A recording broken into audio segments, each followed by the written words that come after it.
welcome. Happy New Year. Yes, I am aware it's February, or should I say Gong Hei Fat Choi, because we just had Chinese New Year. I had my drink. And actually, I feel like we are moving more into actual New Year energy. The beginning of the year, I did do my usual vision board with my daughter. I'm actually in her room, if you're wondering why there's a whole heap of K-pop memorabilia. We did our vision board and it was ready for January 1st. But January 1st, that whole January vibe, I did start on some of the things I put on my vision board, mainly decluttering. But it just felt a little bit sluggish. I don't know how you felt about the new year, but it just felt a bit like there was still a little bit of energy from the past year or so. Oh. What's in this? Is this coffee? Is this wine?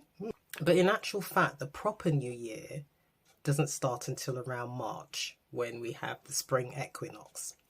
So I think that's why the energy for me, being an Aries, I guess that's maybe why the energy just felt a little bit slow. I felt like I was just, tinkering with the engine, making sure everything was right, topping up the oil, making sure there was enough fluid in the windscreen wiper fluid section of the car, all that good stuff, so that I was ready for the long journey ahead. But yeah, Aries is coming up. That will be the start of the proper new year. I'm actually, according to Chinese astrology, I'm a rat. So not only am I numero uno in Chinese astrology, I don't know if you know the story about the animals, etc. I do, because we did a play in primary school about that whole thing. So you can look it up. But I'm also numero uno in regular astrology. What astrology is that? Western astrology? I don't know. So I'm an Aries rat.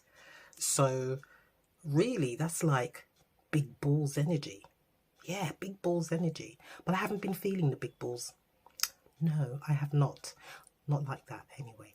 Why am I calling it big balls? It should be like big ovary energy. Yeah, there you go. You get to that point where you just think, looking back over the past few years, well, maybe actual lifetime, and you just think that maybe your life isn't quite where you would want it to be, or even where it should be. And that's because you haven't been fully embracing the big ovary lifestyle. I feel that big ovary energy is embodying itself in me. I could do merch range, big ovary energy. I wonder if that would sell. But it made me start thinking about, this whole idea of, is it ever too late to make a change? Because you hear that a lot from people when they get to a certain age, or just any age. It almost seems if people always feel like they have missed the boat, or it's too late to learn a new skill, change their life, etc. When is it too late? I'll tell you when it is too late, because there is a time when it is too late. It's too late when you're dead. That's the only time it's too late to make a change. That's the only time it's too late to really start living the life that was destined for you. You have to step outside of your comfort zone for sure. And I think that's what holds people back. Stepping out of your comfort zone, being more concerned about what other people are going to say or what they're going to think and maybe not say. But you really have to get to a point where you're just comfortable being uncomfortable, because people always have something to say. Always. And people who say the most are the people who are probably far away from the life you're trying to achieve. So really, does it matter? I think when you get to kind of 30s, 40s, certainly as a woman, we have all these responsibilities. We don't all have families, but maybe we have families, and that responsibility falls on you to remember all the things they need doing in their life, all the chores, all the errands, all of that good stuff. And then you just have like a slither at the end of the day, if you're lucky to do something for you, by which time you're totally knackered, and maybe just flop in front of the TV and watch some kind of drama just to take you away from the realities of your humdrum predictive life. And I'm making it sound like my life is humdrum and predictive. It's not that my life is terrible at all. But I think just from a personal perspective, in terms of achievements, I know I want to achieve more. I know I can achieve more. And I know I was meant to achieve more.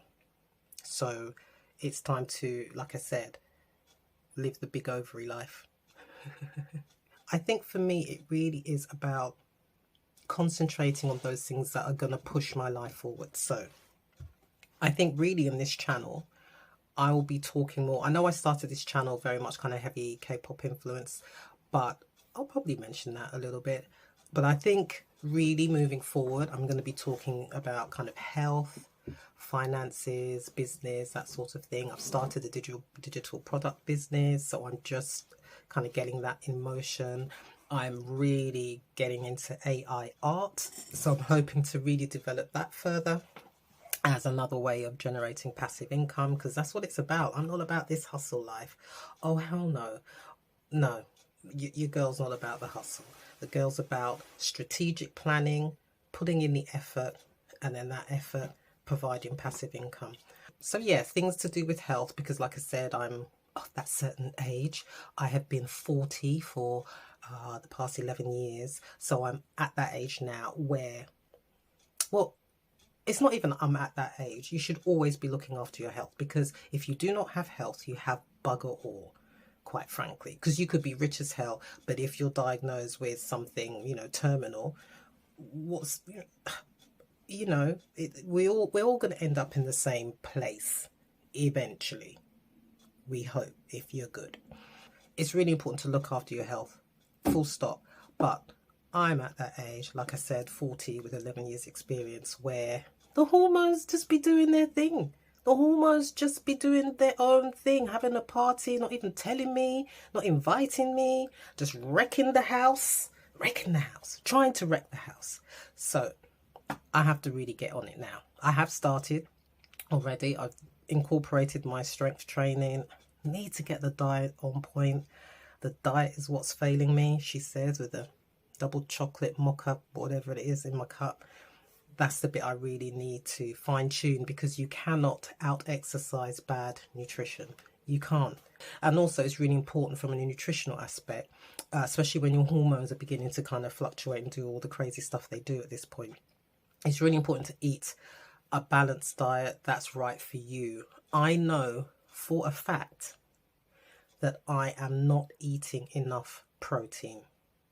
I could tell you that without even needing testing, blood testing, anything like that. I know for a fact I need to have a more efficient way of feeding myself. So I'm really going to need to start looking at kind of batch cooking certain things, so that I can just grab and piece things together more easily, rather than every day. It's like, oh God, you know, what am I cooking today kind of thing. So, but I definitely I'm not getting enough protein. I'm definitely not getting enough sleep.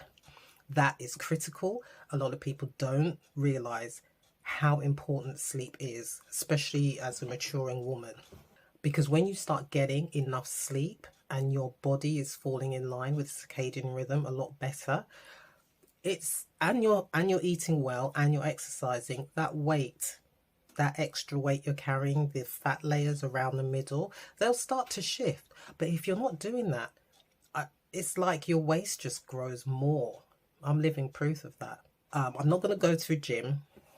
The ones around here are just filled with men with big chests and skinny legs. I'm not really feeling it. And anyway, whenever I go into the corridor of my local gym, because I've got an Amazon locker there, it just smells of feet. It smells of sweaty, cheesy feet. So if that's just the corridor, I'm not even trying to sniff that gym. So for the time being, I'm going to be working out at home.